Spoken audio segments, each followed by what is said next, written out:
welcome to the Who, What, Why podcast. I'm your host, Jeff Schechtman. As a nation, we've certainly gone through difficult times that, as Thomas Paine said, try men's souls. We've been divided as during the Cold War and the Civil War, but rarely have we been as tribal as we are today. Rarely have we been as willing to throw off facts, science, and reality in the service of a cause. It's almost like we've all joined cults.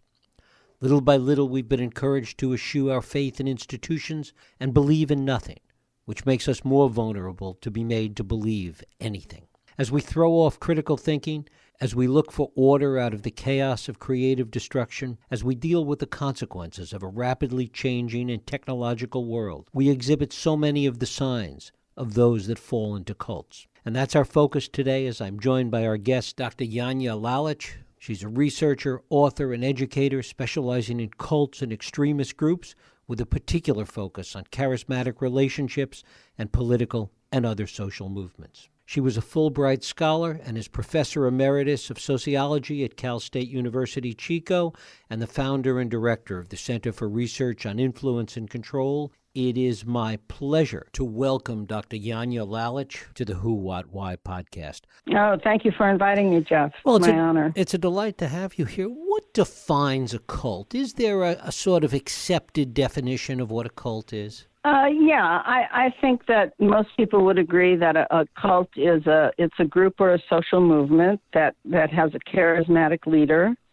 It has some form of indoctrination program that requires the person to, as you were saying earlier, give up their critical thinking and be a loyal, true believer. And it generally exploits the members in some way, whether that's financial, physical, or sexual.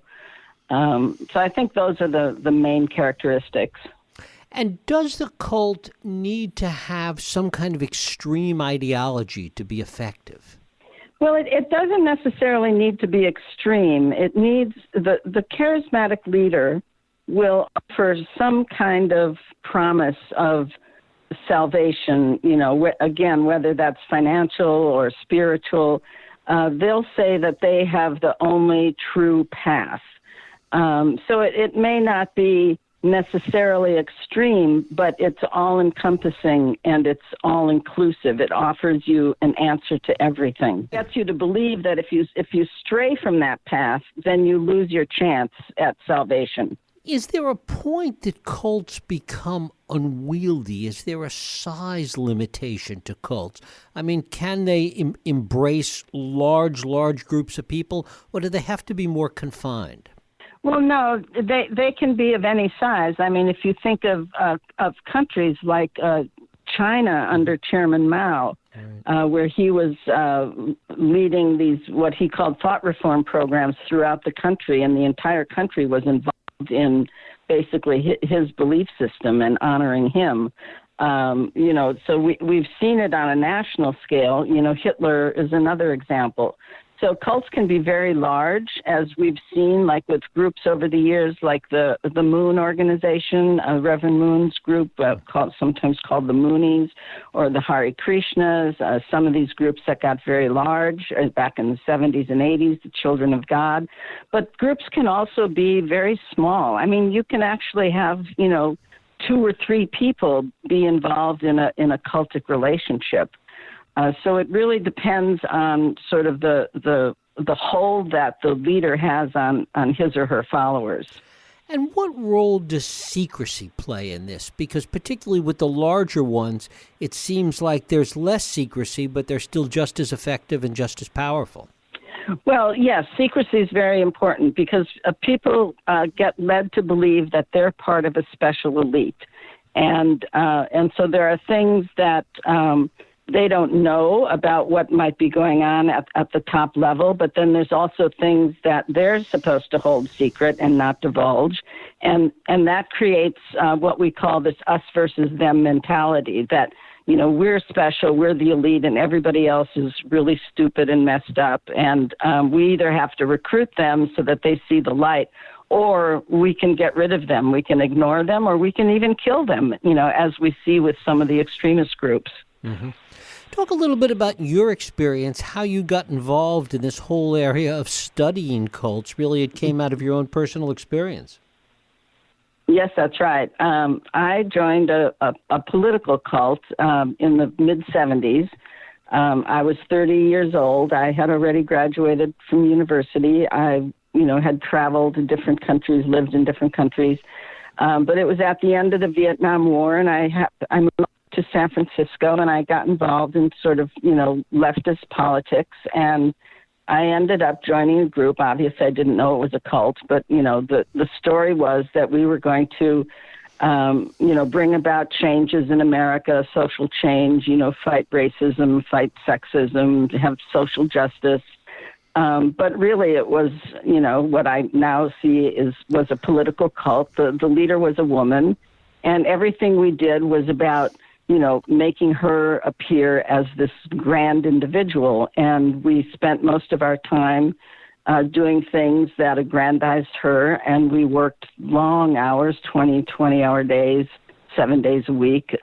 We mostly sat around and criticized each other in these circles, and it was a very harsh environment, and ultimately it had nothing to do with bringing about social change. So when I got out of that, and eventually we all got out, we finally had our revolution, and we overthrew our leader, which is very unusual as far as cults go. And so when I got out, I moved to New York, and I, got my head back together and tried to figure out what had happened to me.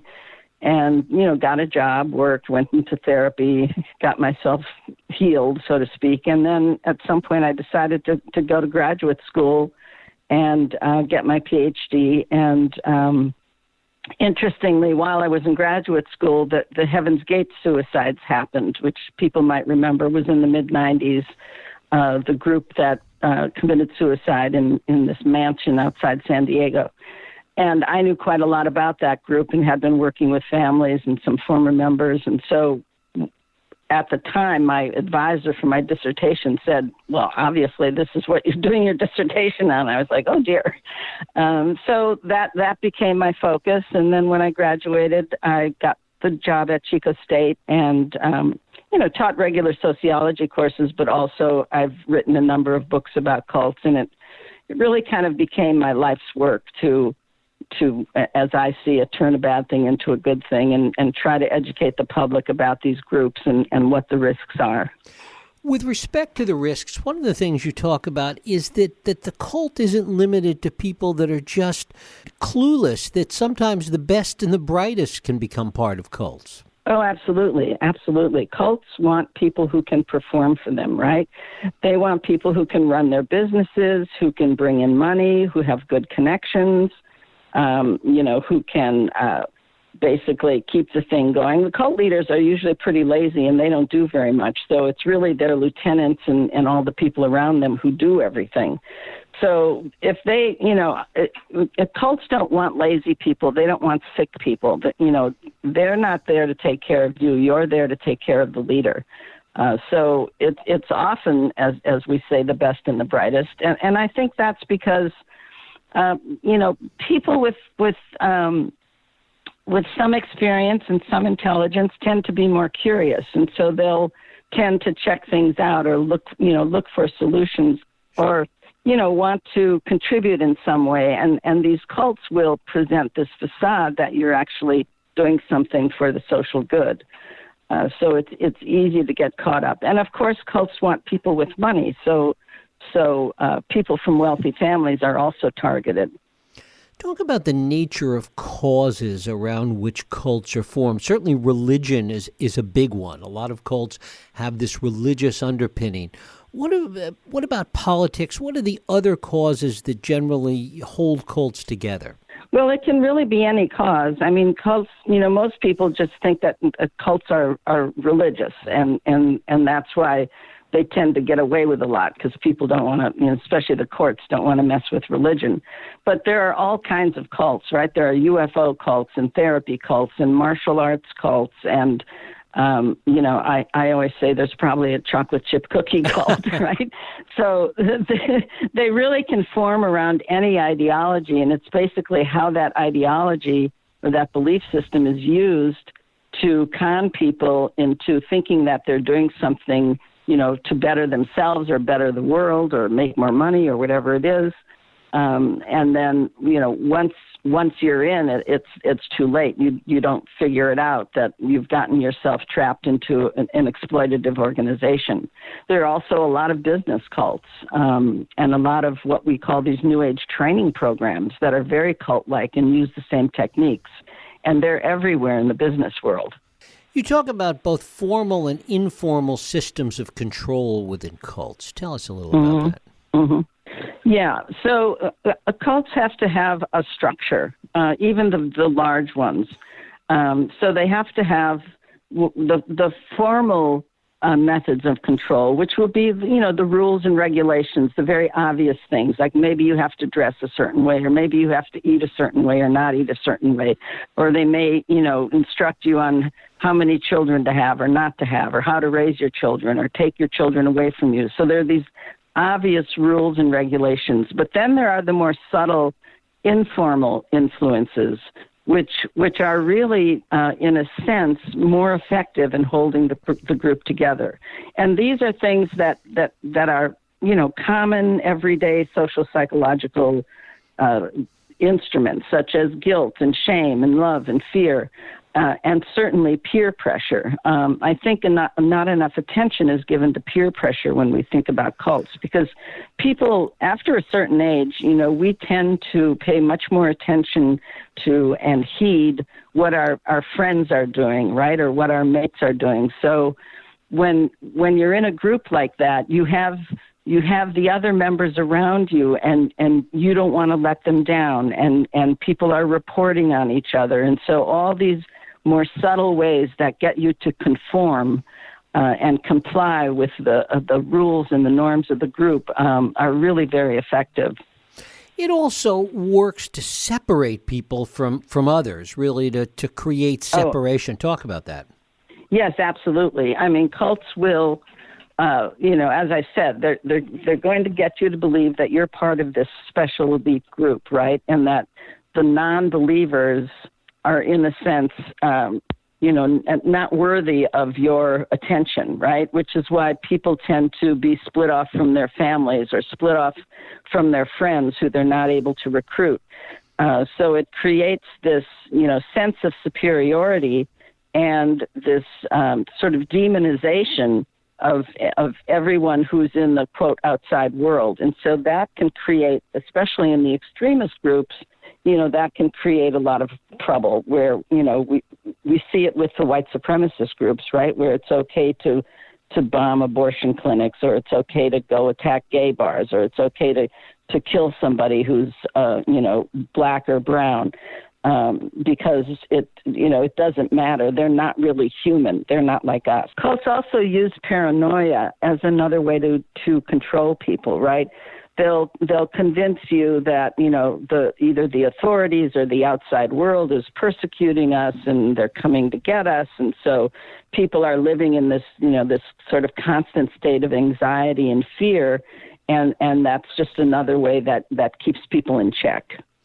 And there's this obedience, you mentioned it before, obedience to charismatic leaders who tend to be really narcissistic. Explain that. Absolutely, yes. Well, first of all, charisma is kind of this misunderstood concept. People think of charisma as these traits that are inherent in an individual, right? But in fact, charisma is a social relationship, right? Charisma is about how you respond to a person, right? So, for example, someone may think that President Obama, as an example, someone may think President Obama was incredibly charismatic, where other people, obviously saw nothing in him or absolutely despised him. So, or you may go to an event with a friend and the guru shows up and everybody's oohing and eyeing over the guru, and you're sitting there thinking, what the heck? This guy seems like a con artist to me, right? So charisma is a very personal relationship. But once you have attached yourself in what I call this charismatic relationship, you've basically given power to that person. That person then has a hold on you. And that charismatic hold is very difficult to break, and it's very demanding. The charismatic leader demands all obedience, all devotion, right? And so you become entrapped in this, relationship where you basically, after a time through the indoctrination, you learn to sort of punish yourself if you have any doubts, or you certainly can't question the leader. There's no give and take. There's no checks and balances.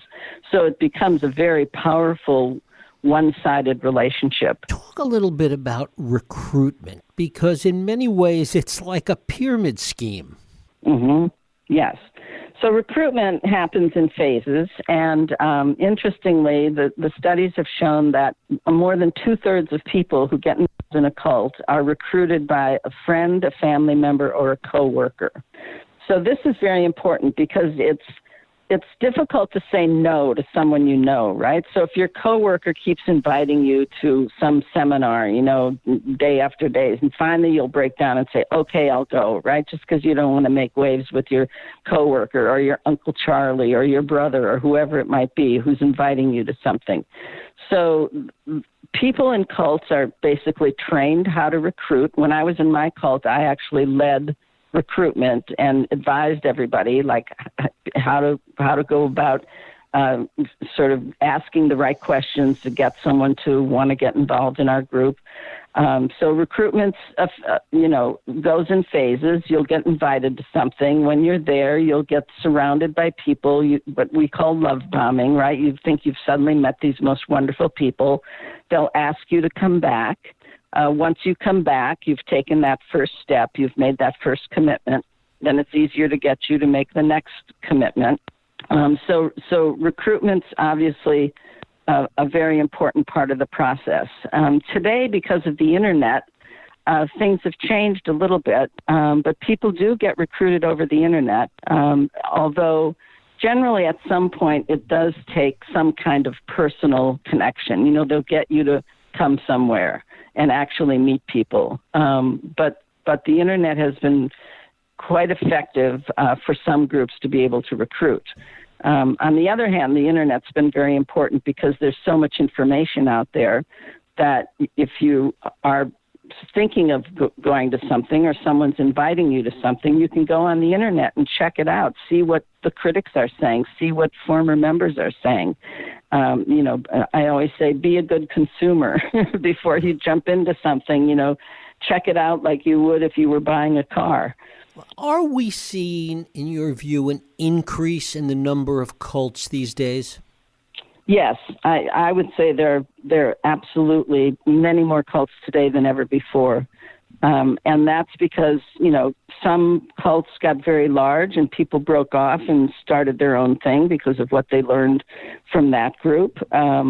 Because of the influence of what we call the New Age movement from the 70s and 80s, where everybody got into, crystals and seances and talking to dead people and ascended beings and channeling and all this kind of stuff that got very popular through the New Age movement, that became very fertile ground for more narcissistic con artists to start some kind of group.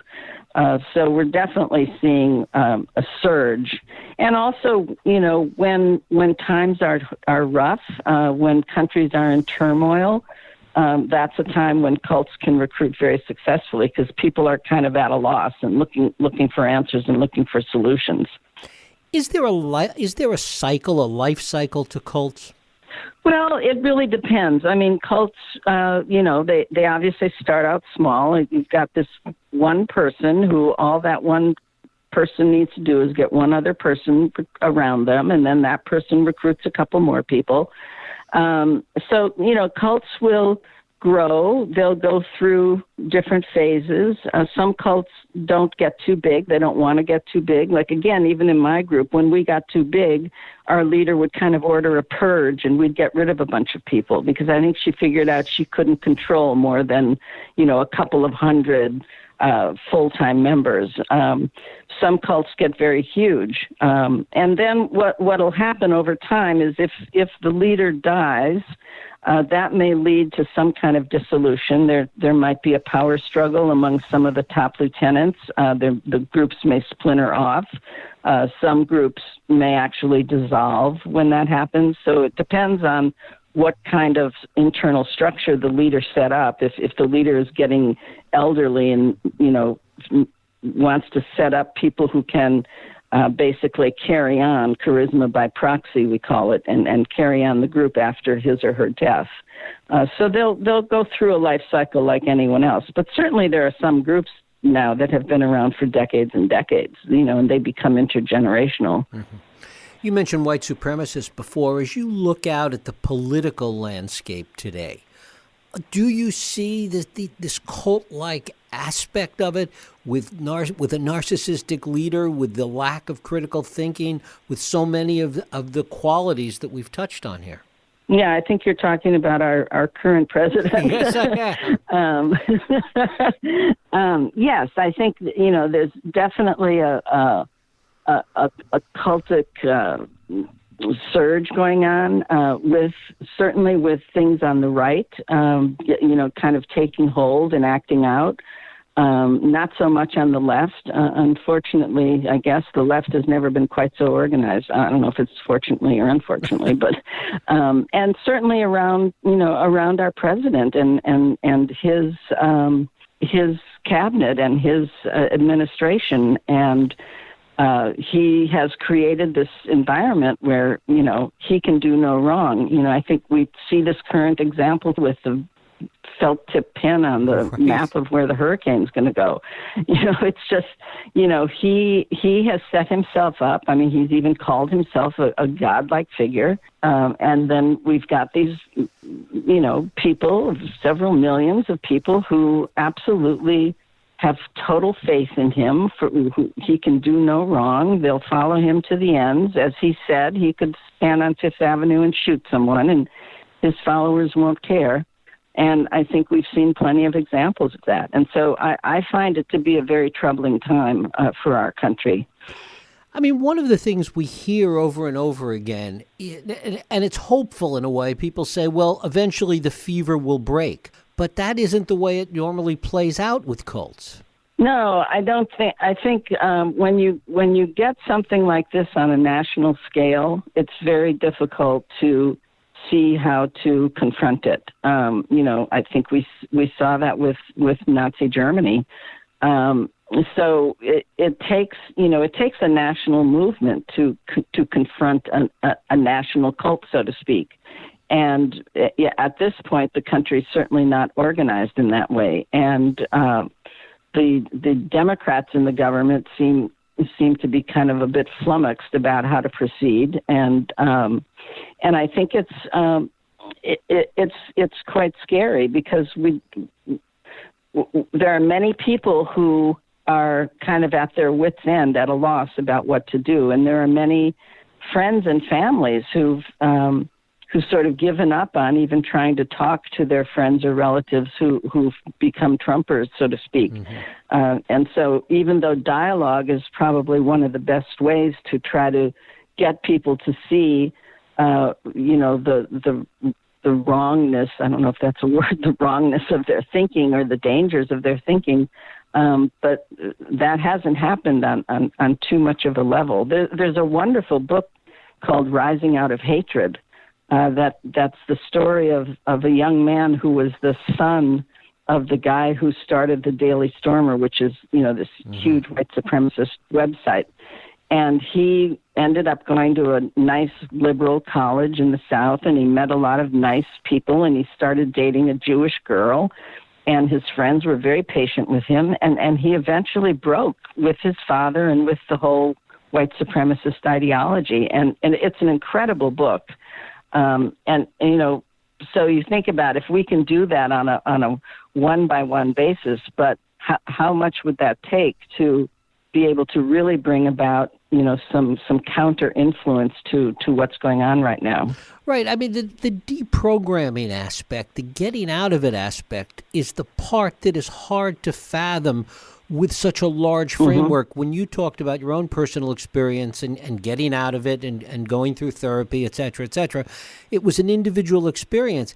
It's hard to imagine, how do you deprogram 30 million people? Exactly. Now you're depressing me.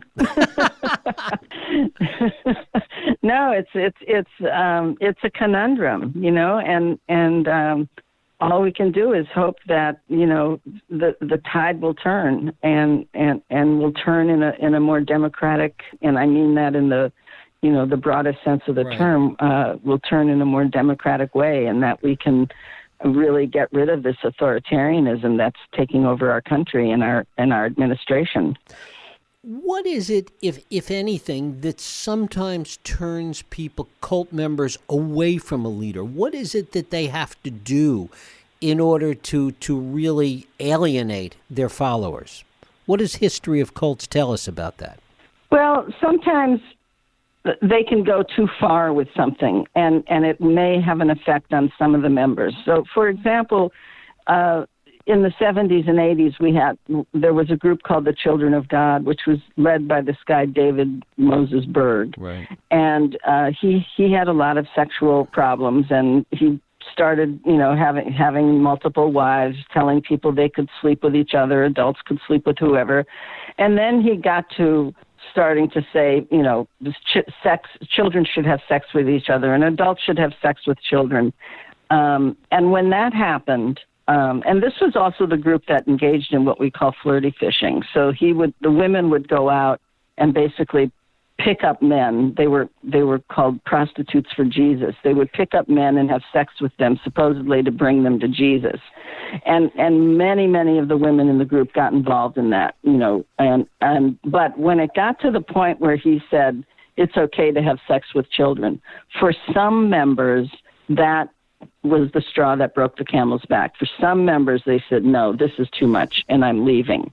So sometimes the cult leader can go a bit too far and may lose some members, or may, as happened in our case, the whole group busted up because she became so out of control. But really, it's an individual decision, and it'll take something, and again, it's so personal. It could be, I know a woman I worked with years ago who got cancer. She was in a group, she got cancer, and she sat down one day and thought, I don't want to die in this group, and that's what got her to leave. Sometimes it's an age thing. People reach a certain age and they say, what the hell am I doing with my life? I got to get out of here. So what's important is if you know someone in a group, if you have friends or family, it's always important to try to stay in touch with that person. It's always important to let them know that you're a safe haven, that if they ever want to leave, there's someplace safe that they can come to where they're not going to be humiliated. They're going to just be able to chill out and sleep and do whatever they need to do. Because it's the hardest thing someone will ever do is leaving a cult, because you're basically throwing away an entire worldview, and it means starting your life all over again, and that can be incredibly frightening. So it really takes, some kind of moment that, I always say when you're in a group, even if you're a true believer like I was, there are things along the way that bother you, either things you are asked to participate in or things you see happening in the group. And you can't do anything about it at the time, because of the discipline and the structure. So all these things kind of get shoved in the back of your head. They're sitting on a little shelf in the back of your head. And at some point, there's going to be one thing too many, and that shelf is going to break. And that's when you're going to wake up and say, I've got to get out of here. Now, it doesn't mean you can get out that day. You usually have to make a plan.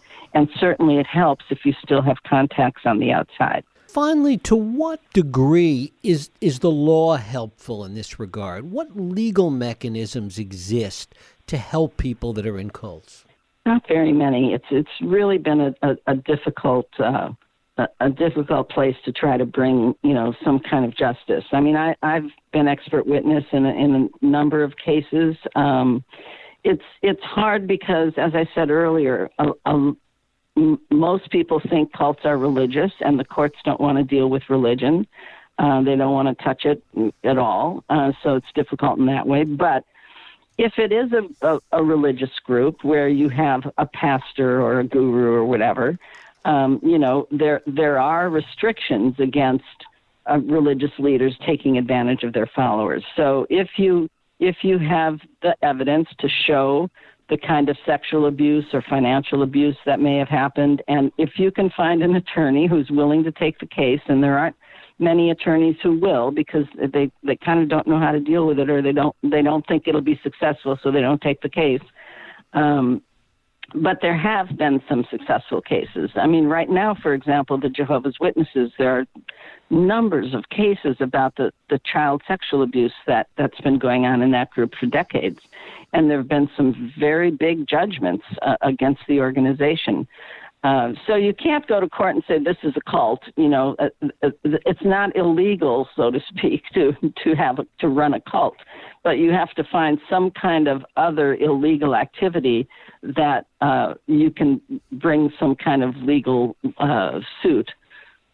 Dr. Janja Lalich, I thank you so much for spending time with us today.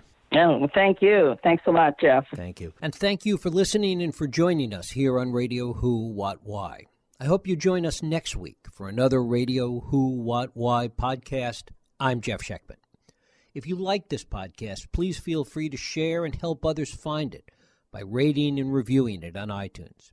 You can also support this podcast and all the work we do by going to whowhatwhy.org/donate.